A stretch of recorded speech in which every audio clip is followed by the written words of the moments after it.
ಆಂಧ್ರದ ಕರ್ನೂಲ್ ಬಳಿ ಖಾಸಗಿ ಬಸ್ ಬೆಂಕಿಗಾಹುತಿ ಪ್ರಕರಣ ಸಂಬಂಧ ಬಸ್ ಚಾಲಕ ಮಿರಿಯಾಲ ಲಕ್ಷ್ಮಯ್ಯ ಎಂಬಾತನನ್ನ ದಸ್ತಗಿರಿ ಮಾಡಲಾಗಿದೆ. ಪಲ್ನಾಡ್ ನಿವಾಸಿಯಾಗಿರುವ ಮಿರಿಯಾಲ ಲಕ್ಷ್ಮಯ್ಯ ಬಸ್ಗೆ ಬೆಂಕಿ ಹೊತ್ತುಕೊಳ್ತಾ ಇದ್ದಂತೆ ಪರಾರಿಯಾಗಿದ್ದ. ಕರ್ನೂಲ್ ಬಸ್ ದುರಂತ ಪ್ರಕರಣ ಸಂಬಂಧ ಬಂಧಿಸಲಾಗಿರುವ ಚಾಲಕ ಲಕ್ಷ್ಮಯ್ಯನ ಕಳ್ಳಾಟ ಬಯಲಾಗಿದೆ. ಬಂಧಿತ ಲಕ್ಷ್ಮಯ್ಯ ನಕಲಿ ಅಂಕಪಟ್ಟಿ ನೀಡಿ ಡ್ರೈವಿಂಗ್ ಲೈಸೆನ್ಸ್ ಅನ್ನು ಪಡೆದಿದ್ದ. 10ನೇ ಕ್ಲಾಸ್ ಪಾಸ್ ಆಗಿರುವ ನಕಲಿ ಅಂಕಪಟ್ಟಿಯನ್ನು ಸಲ್ಲಿಸಿರುವುದು ಗೊತ್ತಾಗಿದೆ. ಬೆಂಗಳೂರಿನ ಕೆಆರ್ ಪುರಂನಲ್ಲಿರುವ ತ್ರಿವೇಣಿ ನಗರದಲ್ಲಿ ಸಂಭವಿಸಿದ ಸಿಲಿಂಡರ್ ಸ್ಫೋಟದಲ್ಲಿ ವೃದ್ಧೆ ಮೃತಪಟ್ಟಿದ್ದಾರೆ. ಇವತ್ತು ಬೆಳಿಗ್ಗೆ 7:15ರ ಸುಮಾರಿಗೆ ಈ ಘಟನೆ ನಡೆದಿದ್ದು, ಅಕ್ಕಯ್ಯಮ್ಮ ಎಂಬ ವೃದ್ಧೆ ಮೃತಪಟ್ಟಿದ್ದಾರೆ. 3 ಗಾಯಗೊಂಡಿದ್ದಾರೆ. ಬೆಂಗಳೂರಿನಲ್ಲಿ ಸಂಭವಿಸಿದ ಸಿಲಿಂಡರ್ ಸ್ಫೋಟದ ತೀವ್ರತೆಗೆ ಮನೆ ಸಂಪೂರ್ಣ ಧ್ವಂಸಗೊಂಡಿದೆ. ಹಿಂಭಾಗದಲ್ಲಿದ್ದ 3 ಶೆಡ್ ಮನೆಗಳಿಗೂ ಹಾನಿಯಾಗಿದೆ. ಶೆಡ್ ಮನೆಯಲ್ಲಿದ್ದ ಓರ್ವ ಮಹಿಳೆಗೂ ಗಾಯಗಳಾಗಿವೆ. ಶಬರಿಮಲೆ ಅಯ್ಯಪ್ಪ ದೇಗುಲದಲ್ಲಿ ಚಿನ್ನ ಕಳ್ಳತನ ಪ್ರಕರಣ ಸಂಬಂಧ ಬಳ್ಳಾರಿಯ ರುದ್ದಂ ಜ್ಯುವೆಲರಿ ಮೇಲೆ ಕೇರಳ ಎಸ್ಐಟಿ ದಾಳಿ ನಡೆಸಿದೆ. ಜ್ಯುವೆಲರಿ ಮಾಲೀಕ ಗೋವರ್ಧನ್ ಖರೀದಿ ಮಾಡಿದ್ದ 476 ಗ್ರಾಂ ಚಿನ್ನವನ್ನು ಕೇರಳ ಎಸ್ಐಟಿ ವಶಪಡಿಸಿಕೊಂಡಿದೆ.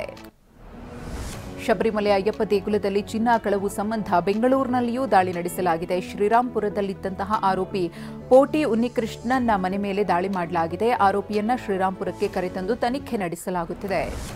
ಬೆಂಗಳೂರು ಗ್ರಾಮಾಂತರ ಜಿಲ್ಲೆಯ ವಿಜಯಪುರ ಪಟ್ಟಣದ ಎಲೆಕ್ಟ್ರಾನಿಕ್ ಅಂಗಡಿಯಲ್ಲಿ ಅಗ್ನಿ ಅವಘಡ ಸಂಭವಿಸಿದೆ. ಅಂಗಡಿಯಲ್ಲಿದ್ದ ಲಕ್ಷಾಂತರ ರೂಪಾಯಿ ಮೌಲ್ಯದ ಎಲೆಕ್ಟ್ರಿಕ್ ಉಪಕರಣ ಬೆಂಕಿಗಾಹುತಿಯಾಗಿದೆ.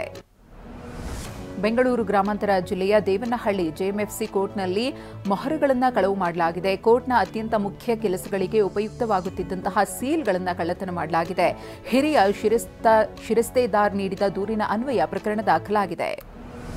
ಕೋಲಾರದಲ್ಲಿ ಶಾಲೆಗೆಂದು ಹೋದ 2 ಬಾಲಕಿಯರು ನಾಪತ್ತೆಯಾಗಿದ್ದಾರೆ. ನರಸಾಪುರ ಗ್ರಾಮದ ಶರಣ್ಯ ಹಾಗೂ ದೇವಿ ನಿನ್ನೆ ಬೆಳಗ್ಗೆ ಶಾಲೆಗೆಂದು ಹೋದವರು ಕಣ್ಮರೆಯಾಗಿದ್ದಾರೆ. ಬೆಂಗಳೂರಿನಲ್ಲಿ ಮಲತಂದೆಯಿಂದಲೇ 7 ವರ್ಷದ ಮಗಳ ಹತ್ಯೆಯಾಗಿದೆ. ಸಿರಿ ಎಂಬ ಮಗಳನ್ನ ಮಲತಂದೆ ದರ್ಶನ್ ಕೊಲೆ ಮಾಡಿ ಪರಾರಿಯಾಗಿದ್ದಾನೆ. ಸಿರಿಗೆ ಹಿಗ್ಗಾಮುಗ್ಗ ಥಳಿಸಿ ಉಸಿರುಗಟ್ಟಿಸಿ ಕೊಲೆ ಮಾಡಿ ದರ್ಶನ್ ಪರಾರಿಯಾಗಿದ್ದಾನೆ.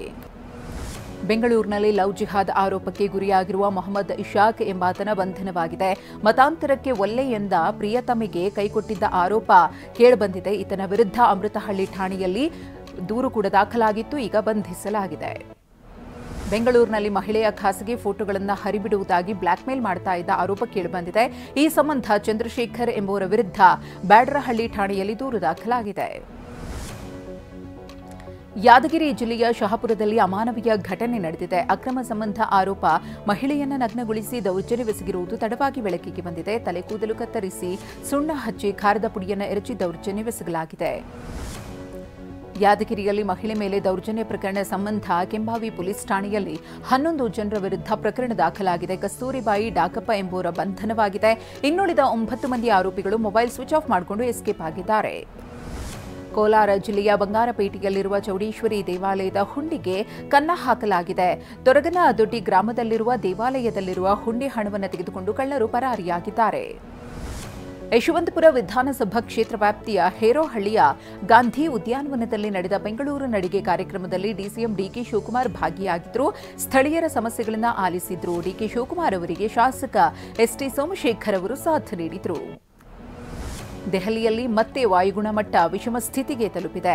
ಆನಂದ್ ವಿಹಾರ್ ಪ್ರದೇಶದಲ್ಲಿ ವಾಯುಗುಣಮಟ್ಟ ಸೂಚ್ಯಂಕ 412ಕ್ಕೆ ತಲುಪಿದೆ. ವಾಯುಗುಣಮಟ್ಟ ವಿಷಮ ಸ್ಥಿತಿಗೆ ತಲುಪಿರುವುದರಿಂದ ನೀರು ಸಿಂಪಡಣೆ ಮಾಡಲಾಗಿದೆ. ಚಾಮರಾಜನಗರ ಜಿಲ್ಲೆಯ ಹಿಮವದ್ ಗೋಪಾಲಸ್ವಾಮಿ ಬೆಟ್ಟ ಬೆಳ್ಳಂಬೆಳಗ್ಗೆ ಮಂಜಿನಿಂದ ಆವೃತವಾಗಿತ್ತು. ಮಂಜಿನ ಮುಸುಕಲೆ ಭಕ್ತರು ಗೋಪಾಲಸ್ವಾಮಿಯ ದರ್ಶನ ಪಡೆದರು.